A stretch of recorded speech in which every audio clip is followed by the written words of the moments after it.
My brother slapped me in my grandfather's study over a $100,000 birthday check. And 47 minutes later, a bank manager told me that same check had already been deposited through a mobile app into a fake company opened under my name. My name was Briar Welles. I was 34, a bookkeeper in Asheville, North Carolina, and all I had ever wanted was enough money to open a small restoration studio with brick walls, old freight doors, and a life nobody in my family could drain anymore. But before I could even decide whether to cash Grandpa Russell's gift, my brother Dane had locked a door, left his handprint on my face, and turned my clean credit into the first piece of a crime that would end with police, forged documents, and my whole family hearing his voice admit why he chose me. Chapter 1. The check was still warm. When he hit my turn 34 on a Saturday morning in my grandfather's living room, with a paper plate of store-bought cake on my knee, and my mother telling me I looked tired in the same voice she used when she meant disappointed. That was how most family things started for me. Not with cruelty sharp enough to name, just little taps against the glass until you got used to the sound. My name was Briar Welles. I lived in Asheville, North Carolina, and worked part-time as a bookkeeper for a small furniture restoration shop that smelled like old oak, varnish, and the kind of second chances people only gave to broken chairs. For years, I had been saving toward a studio of my own, a narrow brick building with tall windows and enough room for workbenches, sanders, clamps, and quiet. But quiet was hard to buy when your family kept spending it for you. I helped my mother, Lorna, with insurance forms and bank passwords. I checked my grandfather Russell's utility bills when he said the numbers looked funny. I lent my older brother Dane money in amounts small enough to call temporary and large enough to remember. I was the one who kept things from cracking open. The reliable one, the reasonable one, the one everyone called when something needed fixing, and no one wanted to admit who had broken it. That morning, Grandpa Russell asked me to follow him into the front room after lunch. He was 79, a retired contractor with square hands, a straight back, and a stubborn refusal to let anyone carry his coffee. His house sat outside Hendersonville, white siding, green shutters, the porch steps he had rebuilt himself after a storm in 2011. The place smelled like cedar, black coffee, and the lemon polish he still used on the banister every Friday. He handed me a cream envelope with my name written across the front in his careful block letters. I thought it was a birthday card. When I opened it, the check inside made the room tilt. $100,000. For a moment, all I could do was stare at the numbers. They looked too large to belong to me. Too clean. Too final. Grandpa Russell cleared his throat and looked toward the window instead of at my face. He had always been better with lumber measurements than feelings. "It is not charity," he said. "It is not because I think you cannot do it yourself. It is because I have watched you postpone your life for people who never plan to pay you back." My throat closed before I could answer. He tapped the edge of the check with one finger. "That brick place you showed me near Asheville, the one with the old freight doors. Put something real under your dream before another year takes it from you." I wanted to hug him. I wanted to argue. I wanted to say it was too much. I wanted, for once, not to be the person who turned a gift into a problem. I barely got the envelope closed before Dane walked into the hallway behind me. My brother was 38, a sales manager at Hallbrook Supply Co., the kind of man who looked successful from a distance. Clean shirt, good shoes, easy smile when someone useful was watching. He had a talent for making demands sound like jokes until you refused them. He nodded toward Grandpa, then toward me. "Can I talk to you for a second, Briar?"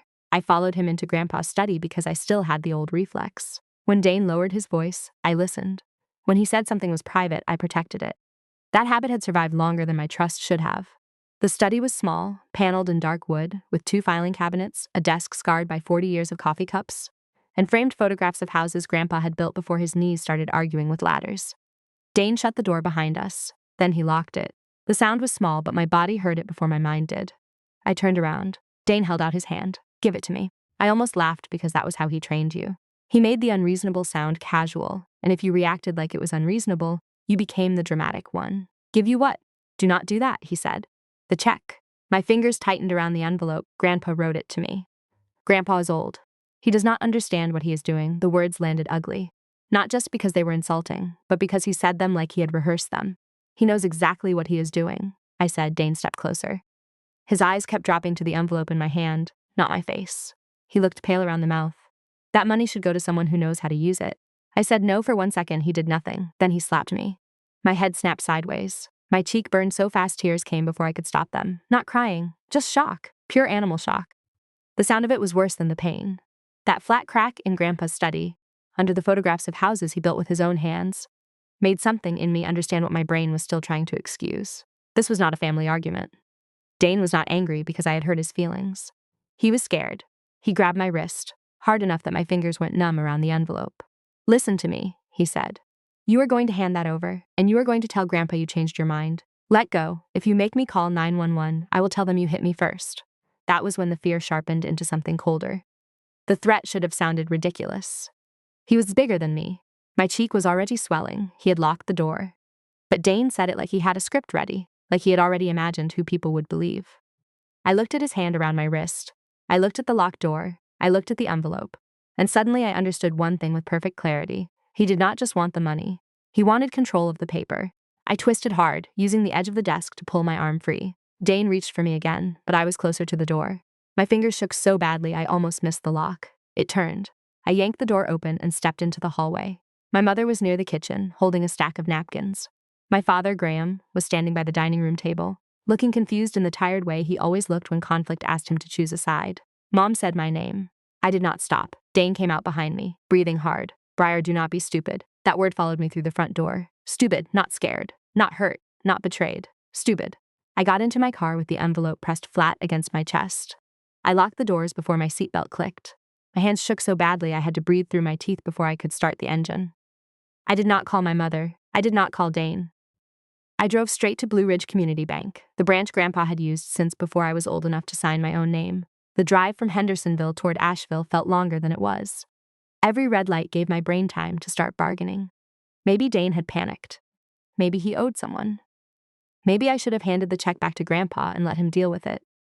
Maybe calling attention to this would split the family in a way nothing could repair. Then my cheek pulsed where his hand had landed, and the bargaining stopped. Inside the bank, the air was too cool, too clean. A teller smiled at me, then noticed my face and stopped smiling. I asked for a manager because the check was large and because my grandfather had always told me large checks deserved eye contact. That was how I met Nadia Price. She was Nadia Price, the 44-year-old branch manager, with silver beginning at her temples and a calm voice that made you lower yours without being told. She brought me into a glass-walled office, offered water, and asked for my ID. I handed her my license and Grandpa's check. For the first minute, everything looked normal. She typed, clicked, checked my ID, typed again. Then she stopped. It was not dramatic. She did not gasp. She did not look at me like I was in trouble. She just became very still. She looked from the monitor to the check, then back again. "Is this the original item?" "Ms. Wells," I blinked yes. "Has anyone photographed it?" My stomach tightened. "I do not know." "Who had access to it before you brought it here?" "My brother, maybe." It was in an envelope at my grandfather's house. Nadia stood and closed the office door. When she sat back down, her voice was lower. "This check was submitted through mobile deposit 47 minutes ago." For a few seconds, the words did not connect to anything. "That is not possible," I said. "It is right here. The physical check is here. Yes." The image was submitted through a mobile banking app. "It is not cleared. It is on fraud hold." My mouth went dry. Why? Several reasons. New receiving account. Unfamiliar device ID. Location mismatch. Recovery phone does not match your profile. The endorsement image failed a security review. I stared at her, receiving account. Nadia turned the monitor slightly. Not enough for me to read everything, but enough to see the account name, Briar Welles Restoration and Property Services. The room seemed to shrink around me. That was not my business. It was not any business. It was a dream I had said out loud too many times at family dinners. A phrase Dane had once mocked because apparently restoring old wood was not a real plan. Unless it came with a 6-figure truck and a polo shirt. If someone saw that name beside my social security number, my old Asheville address, my driver's license, they would not see a stranger stealing from me. They would see me. Nadia slid the check into a clear sleeve and sealed it with a strip of red evidence tape. "I am preserving the original item for comparison against the deposit image metadata, the timestamp, and the security review," she said. "You should not leave the building right now." My pulse was loud in my ears. "Why not?" "Because I am calling the police." I looked past her, into the glass reflection of the office wall.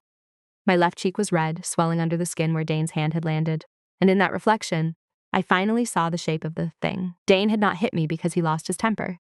He had hit me because I was holding the one piece of paper that could prove his plan had started before I ever opened that envelope.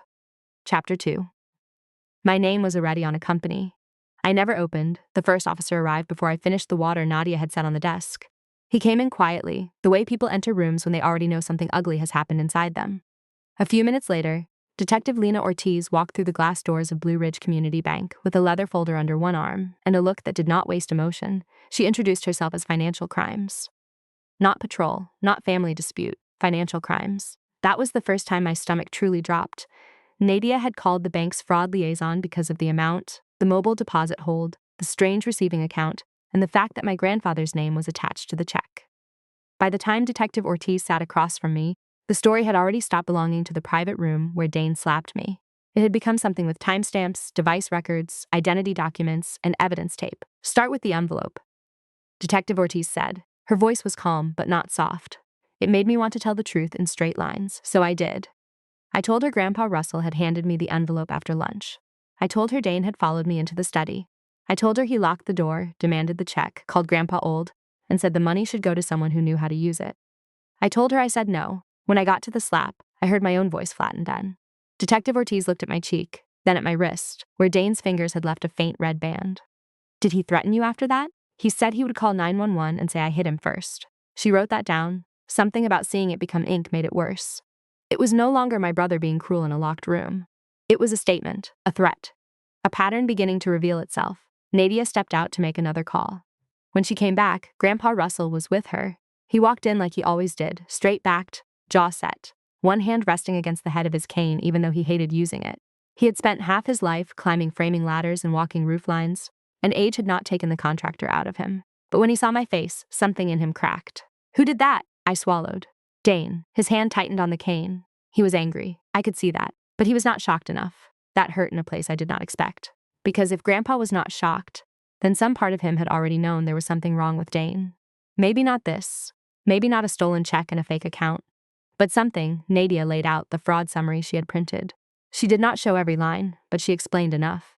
The mobile deposit image, the timestamp, the receiving account application, the device mismatch, the recovery phone. The account had been opened under the name Briar Welles Restoration and Property Services. It used my social security number, a copy of my driver's license, and an old Asheville address where I had lived before moving closer to work. But the recovery phone was not mine. I stared at the last 4 digits Nadia read aloud. I knew them. Dane had used that prepaid number after he claimed his regular phone had fallen off a job site trailer. He had joked for 2 weeks that going cheap made him feel like a fugitive. I had laughed then. I did not laugh now. Detective Ortiz turned to Grandpa. Mr. Wells, who has had access to your checks, online banking, tax documents, or email in the last few years. Grandpa looked down at the desk. For the first time that day, he looked 79. Dane started helping with bills during COVID, he said. I was not going out much. He said it was easier if he handled the online part. My mother had praised him for that. I remembered her saying Dane was finally stepping up, finally acting like the son everyone knew he could be. She had said he was good with technology, even though I was the one who balanced accounts for a living. Grandpa rubbed a hand over his mouth. He knew where I kept the checkbook. Statements too, probably. I never hid anything from him. That sentence sat in the room, like a confession he had not meant to make. I thought back to 2016, the first time Dane borrowed money from me. $400 for a car repair that later became $800 because the mechanic found something else. Then $1,000 because a commission check was delayed. Then more because a customer at Halbrook Supply had backed out and Dane had already fronted expenses. He always had a reason, a temporary reason. A reason that made you feel petty for asking when temporary ended. Mom always said, your brother is under a lot of pressure. Dad, Graham, usually looked at the floor and said, let's not upset your mother more than we need to. So I learned to make things smaller. Unpaid loans became help. Lies became stress. Anger became pressure. Dane's messes became family weather. Something everyone complained about and no one stopped. Now my love for them was sitting in a bank folder, looking a lot like evidence. By the time Celeste Rowan opened her front door that evening, I had 19 missed calls from my mother. Celeste was my oldest friend and the only attorney I trusted enough to call before I fully understood what I needed. She was 36, sharp-eyed, and direct in a way that made weak people call her cold. She handled business disputes and civil messes, not criminal cases, but she knew enough to keep me from doing something stupid while I was scared. She took one look at my face and stepped aside. Come in, sit down, do not call him. I wasn't going to. She raised an eyebrow. I looked away. Okay, I was thinking about it. Then sit farther from your phone. My mother called again while Celeste was getting ice for my cheek. I let it ring, then again, then again. On the 19th call, I answered. Mom's voice was already broken. Briar, what did you do? For a second, I could not speak. What did I do? Dane said you attacked him. He said Grandpa meant that check for both of you, and you ran out before anyone could talk sense into you. I closed my eyes. Mom, did Dane tell you he opened a bank account in my name? Silence. Then softer. He said there was a misunderstanding. A misunderstanding does not require my social security number. Briar, please do not ruin your brother over one bad day. One bad day. That was what she called it. Not him locking a door. Not him putting his hands on me. Not an account with my name on it. One bad day. Something old and tired inside me stood up. I am not making this bigger, Mom. I am refusing to make it smaller. She started crying harder, but I handed the phone to silence before her tears could become instructions. Celeste slid a notebook in front of me. Now we do the boring things that save your life. We froze my credit, changed passwords, made a list of every account connected to my old address, requested full credit reports, saved screenshots of Dane's texts and my mother's calls. Celeste told me not to discuss details with anyone who might repeat them to Dane. You can love people and still preserve evidence, she said. The next morning, Detective Ortiz asked us to meet at Grandpa's house. There were no broken locks, no forced windows, nothing dramatic. That was what made it worse. Whoever had taken what he needed had not broken into Grandpa's life. He had been invited into it. In the study, 3 years of statements sat in neat folders, but 6 months were missing. Grandpa's laptop showed logins from a device he did not recognize. His email had a forwarding rule buried in the settings, sending anything with words like bank, transfer, statement, or verification to an address none of us knew. Grandpa lowered himself into the desk chair. I thought I was still handling my own life, he said. No one corrected him. No one knew how. Then I remembered March. I had been at Mom's house helping her clean out a closet when Dane handed me a thin packet and said it was an emergency medical contact update for Grandpa.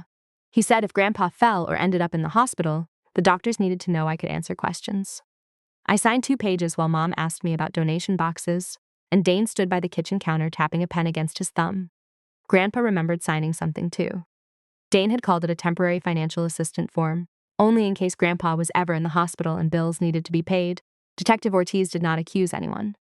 She just looked at both of us and said, if someone combined those signatures with stolen identification, they could build a packet that looks authorized to people who do not know your family. My phone buzzed in my hand. This time it was Dane. Bring me the check or Grandpa goes down with you. Before I could breathe, a second message appeared. You have no idea what you signed. I stared at the screen until the words blurred. The check was not the beginning. It was just the first piece of the lie that had finally reached my hands. Chapter 3. Ridgeline Property Services had been stealing from Grandpa for 20 moves by the next afternoon. My life had become a table of numbers. That was the part no one warns you about when someone steals from your family. You expect shouting. You expect crying.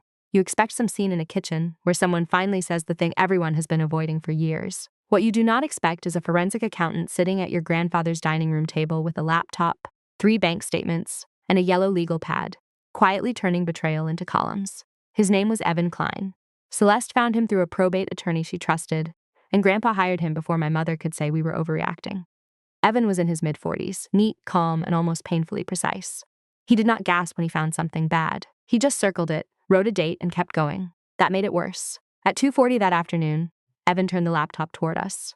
Mr. Welles, do you recognize Ridgeline Property Services, LLC? Grandpa Russell leaned forward, squinting at the screen. No, Evan tapped the transaction list. $3,975 a month. Same week each month. January 2023 through August 2024. Total is $79,500. The room went so quiet I could hear the old refrigerator humming from the kitchen. The payment notes said seasonal maintenance and property management. Grandpa stared at them, then shook his head. I sold the last duplex in 2019. I knew that. Everyone knew that.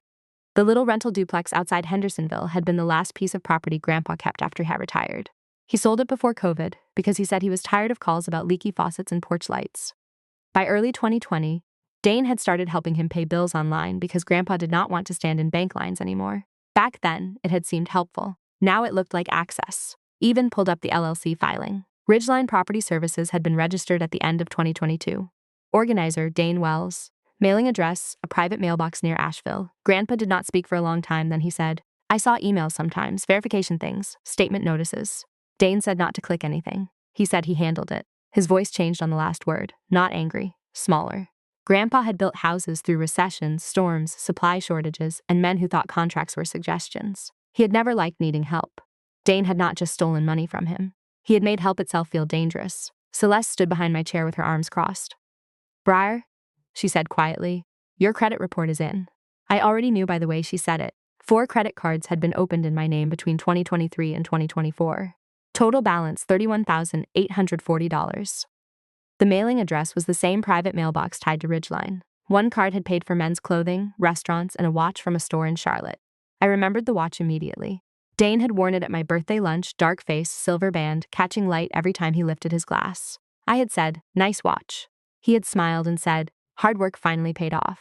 I looked down at the report until the numbers blurred. Wo's hard work? Whose name? Whose credit and other card had charges tied to a jewelry store and a small event deposit? Paige Holloway, Dane's fiancée. I had only met Paige a few times. She was 32, an event planner with smooth hair, perfect nails, and the careful politeness of someone who believed she had been told the full story. She called me that evening, and her voice had ice in it. Dane told me what you're doing. I sat on Celeste's guest room bed with the credit report in my lap. What did he tell you? That you're trying to take money Grandpa Russell meant to help both of you, that you've always been jealous of him. I almost laughed, but there was nothing funny left in me. Paige, do you know what card paid for your ring deposit? Silence. I heard her breathe once. That's not fair, she said, but the anger had shifted. It was no longer aimed cleanly at me. I know, I said. None of this is. She hung up without saying goodbye. I did not blame her. The first crack in a lie is not relief. It is humiliation. The third layer came before dinner. Evan had found an application for a home equity line of credit against Grandpa's house. $125,000. Not yet approved, but close. Scheduled for final review the following week, the authorization packet listed Grandpa's owner and me as family financial contact. My signature was there, so was his. I felt the blood leave my face. If the check cleared into the fake account, Evan said, that balance could have been used to support the application. Proof of liquidity. It would not guarantee approval, but it would help move the file. Grandpa pushed away from the table so hard the chair scraped the floor. My house. No one answered. There was nothing to say that did not sound too small. By nightfall, Dane had stopped pretending this was private. His first post did not name me. Sometimes elder abuse wears a family smile. Then another, money changes people. Then another, protect your grandparents before someone else controls them. He knew exactly what he was doing. He was building a story before the evidence could build the real one. Within an hour, my cousin Mira texted me. Maybe just split the check and settle this inside the family. Grandpa does not need police stress. Aunt Beverly called my mother and asked whether Grandpa was still competent to make financial decisions. That word, competent, hit harder than I expected. Dane had found the one thing that could wound Grandpa deeper than money. He was using age as a weapon, turning a man who had trusted him into a man people might question. Mom came to Celeste's house close to 9 that night. Lorna Welles looked tired in a way makeup could not cover. For once, she did not start with Dane's side of the story. She stood in Celeste's small kitchen, holding her purse with both hands like she was afraid someone might take it. I gave him money, she said. I already knew it would be bad. How much? She looked at the floor. $28,400. Celeste closed her eyes. Mom rushed on. It was from my IRA. He said he owed people. Dangerous people. He said if he did not pay, they might come after the family. And you believed him? He was scared, Briar. I heard the old sentence forming behind it. He was under pressure. He made a mistake. He needed us. But this time, even she seemed unable to say it. Being scared does not make him honest, I said. Her mouth trembled. I thought I was protecting him. No, I said, softer than I expected. You were teaching him what worked. She flinched like I had slapped her. The next morning, Detective Ortiz said it was time for a controlled call. She explained everything before we did it. What I could ask, what I should not say. How not to promise anything. How not to threaten. How to let Dane choose his own words. Celeste sat beside me at her dining table. Grandpa sat across from me, hands folded, eyes fixed on the phone like it was a loaded gun. Or it is, nodded once I called. Dane answered before the second ring. Do you have the check? No hello, no apology, no pretending. What did I sign, Dane? A pause. You need to calm down. What did I sign? You signed what you were supposed to sign. Family financial contact forms. Grandpa authorized us to manage certain things. That is what paperwork says. Grandpa's face hardened. I kept my voice even. Why is there an account in my name? Because you were part of it. No, why my name? Silence stretched just long enough for me to hear my own heartbeat. Then Dane said, because yours was clean. Celeste's hand tightened around her pen. What does that mean? It means you do not have debt. It means nobody looks at you and sees risk. It means people trust boring little Briar with her forms and her receipts and her perfect payment history. His voice changed, bitter and almost pleased. And nobody in this family ever believes you over me anyway. I looked at Grandpa. His eyes were wet, but he did not look away. Dane kept talking, because men like him mistake silence for permission. You bring me the check, and I can fix this before Grandpa gets dragged into it. You don't, and those signatures are going to make you look a lot less innocent than you think. I ended the call before my hand started shaking too hard to press the screen. For a moment, none of us moved. I had spent half my life trying to explain myself to people who had already decided I was too sensitive, too serious, too hard on Dane. But this time I did not have to explain. Dane had done it for me. He had not picked me because he trusted me. He picked me because my credit was clean, my guilt was useful, and he believed my family had been trained to doubt me first. Chapter 4. He didn't want the money back. He wanted my name on his crimes detective. Ortiz did not smile after the call ended. She only took the phone from the center of Celeste's dining table, checked that the recording had saved, and said, Now we know what he thinks he can still control. That sentence stayed with me because it was the first time I understood the difference between Dane being caught and Dane feeling caught. He had always been good at managing rooms. He knew which version of himself to bring out for Mom, which version to use on Grandpa, which version made cousins like Mira soften, which version made strangers think he was just a hardworking man under pressure. But banks did not care about charm. Credit reports did not care about family history. Device logs did not care who Mom cried for. Detective Ortiz still needed more than his arrogance on a phone call. She needed documents, actions, direct connections between Dane and the fake accounts, the authorization packet, the stolen identity, and the money. So Grandpa made the call from a number Dane did not recognize. I sat beside him while he did it. Celeste stood near the window, arms folded. Detective Ortiz listened from across the room. Grandpa kept his voice tired, not angry. Dane, if there is paperwork that explains this, bring it to Celeste Rowan's office tomorrow. We will sit down. We will talk like family. Dane said something I could not hear.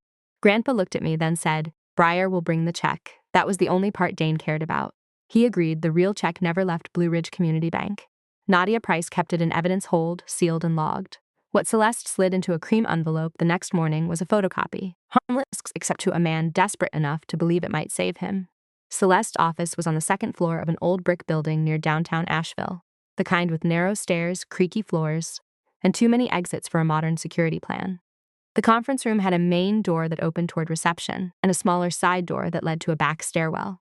Detective Ortiz and Deputy Mark Harlan waited near the front, close enough to intervene, far enough not to make Dane bolt the second he arrived. He came in wearing a navy suit. At first glance, he looked like the Dane everyone wanted to believe in. Clean shave, nice shoes, expensive watch. Then he stepped into the light and I saw the cracks. His eyes were red. His jaw kept tightening. The knot of his tie sat crooked against his collar. He looked at me like I was the unreasonable one. Briar, he said, you are still my sister. We can fix this if you stop listening to people who want to turn family into a case file. Celeste did not sit. Put the documents on the table.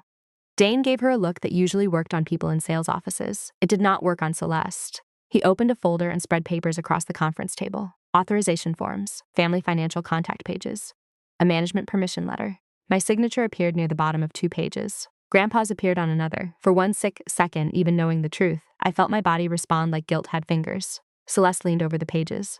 These margins are different. Dane blinked. What? The font changes on page 2. The notary seal is from McDowell County. Briar and Russell were never there on this date. She tapped one page with a polished nail, and Briar was in Raleigh that morning meeting a client for the restoration shop. I have the invoice and mileage record. Dane's mouth tightened. You always were dramatic, Celeste. No, I am specific. He turned away from her and looked at Grandpa. I was trying to keep things moving. Bills, accounts, repairs. You asked for help. Grandpa's face looked carved out of something older than anger. I asked for help paying bills. I did not ask you to steal my name, her name, or my house. Dane's eyes flicked toward me, then toward the envelope in front of Celeste. Give me the check, and I can fix the deposit. I can close the account. I can make the paperwork go away before anyone else gets dragged down.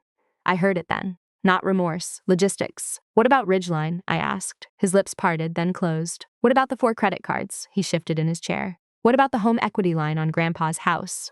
That was when he glanced at the side door. Grandpa said, You stole from me. Dane's face twisted. I was going to pay it back. With what? Grandpa asked. Dane snapped before he could stop himself. With the check you should have given me in the first place. The room went silent. Even Dane heard it. He reached for the envelope so fast Celeste barely had time to move her hand. He tore it open, saw the photocopy, and for 1 second his whole face went empty. Detective Ortiz stepped through the main door. Dane Welles, do not move. He moved. He shoved back from the table, hit the side door with his shoulder, and disappeared down the rear stairwell. Deputy Harlan ran after him.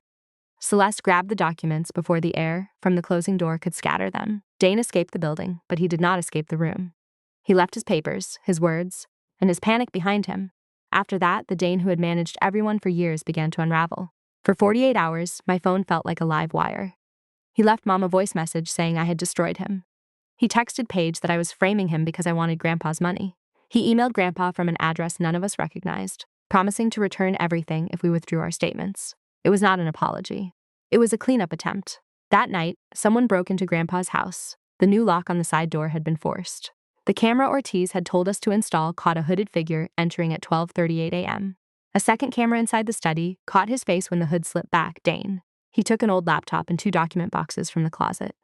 But the laptop was a decoy, empty except for factory programs and a few saved recipes Grandpa refused to delete.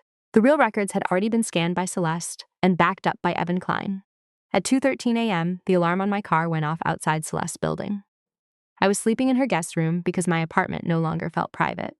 I ran to the window and saw a dark figure at the rear passenger door. Police were already close because Ortiz had warned them after the break-in. The figure ran before they reached the alley, but he left the bag. A canvas bag sat on the back seat of my car. Inside were blank checks from Grandpa's old checkbook, copies of forged documents, one credit card opened in my name, and a printout of the Ridgeline filing. I stared at it while Deputy Harlan photographed everything. Dane had spent days telling people I was stealing from Grandpa. Now he was trying to make my car say it for him. Detective Ortiz stood beside me in the cold parking lot. If we did not have the bank records, the call, the cameras, and the timing, this would complicate things. I understood what she meant. He wanted my name on his crimes. He wanted my fingerprints near his lies. He wanted me explaining myself from inside a story he wrote. The warrant came the next morning.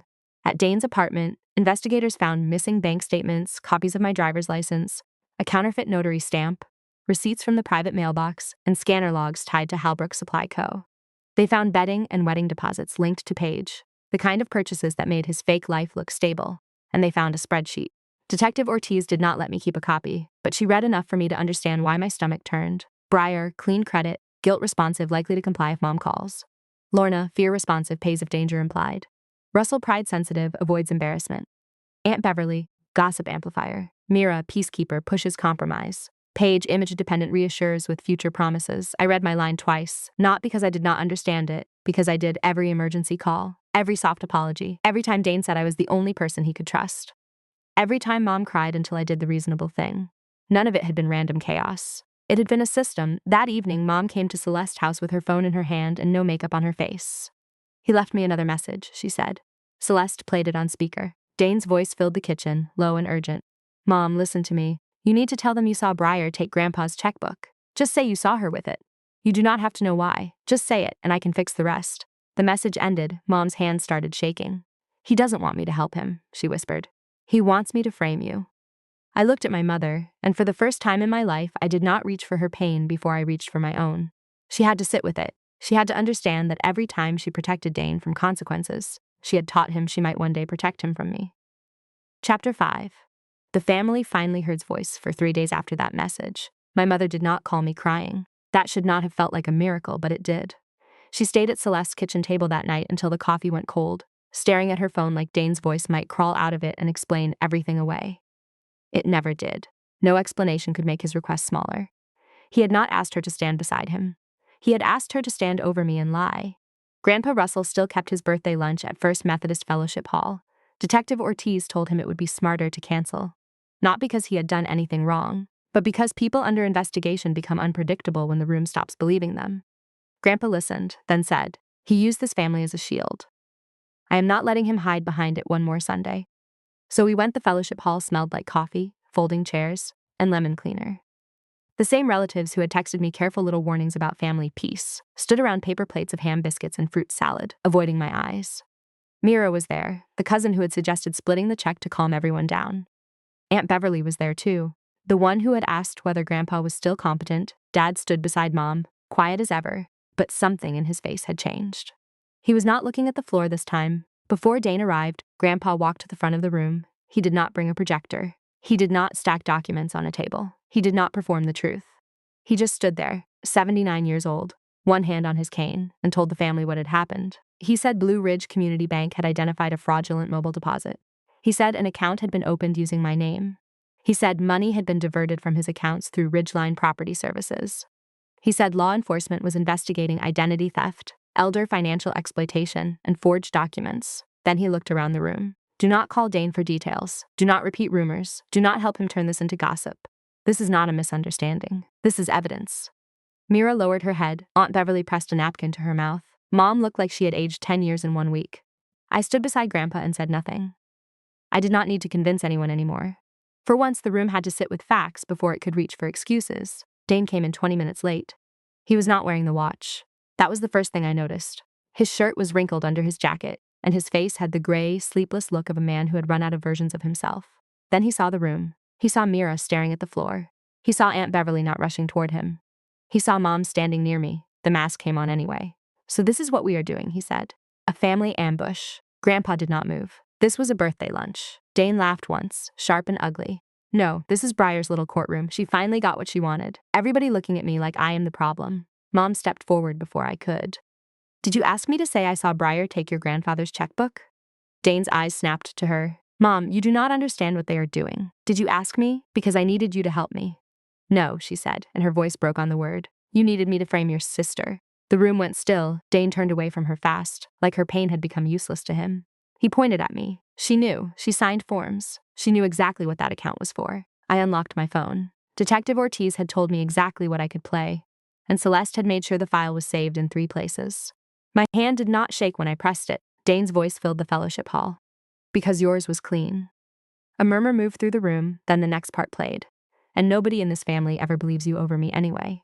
No one spoke after that. That silence was different from all the silences I grew up with. It was not avoidance. It was recognition. Dane lunged for the phone. Grandpa stepped between us before anyone could stop him. Dane shoved him sideways, and Grandpa hit a chair hard enough that Mom screamed. For one terrifying second, he looked every bit of 79. Then he gripped the edge of the chair and forced himself upright. Not because he was not hurt, but because he refused to let Dane make him look helpless in front of the same family he had tried to deceive. Deputy Mark Harlan came through the side door with another officer. But Detective Ortiz was right behind them. Dane Welles, stop. He did not stop. Not until Deputy Harlan had his wrists behind his back. Dane looked at me while they cuffed him. You destroyed this family. I looked at Grandpa sitting upright, Mom holding his arm, Dad finally standing in front of her instead of behind silence, and every relative who had once told me to keep peace staring at the man who had built a crime out of their trust. No, I said. I stopped you from destroying what was left. After that, nothing became easy. People think arrest is the ending because stories usually cut there. Real life keeps sending forms, from late 2024 into early 2025, after months of investigation, interviews, document review, and plea negotiations. My life became hearings, credit freezes, fraud affidavits, bank statements, phone calls with credit bureaus, and meetings where everyone used words like restitution, as if money could measure what had been taken. Blue Ridge Community Bank reversed the fraudulent hold and helped me file an FTC identity theft report. Celeste helped me send dispute letters to every credit bureau. I learned that getting your name back is not one dramatic moment.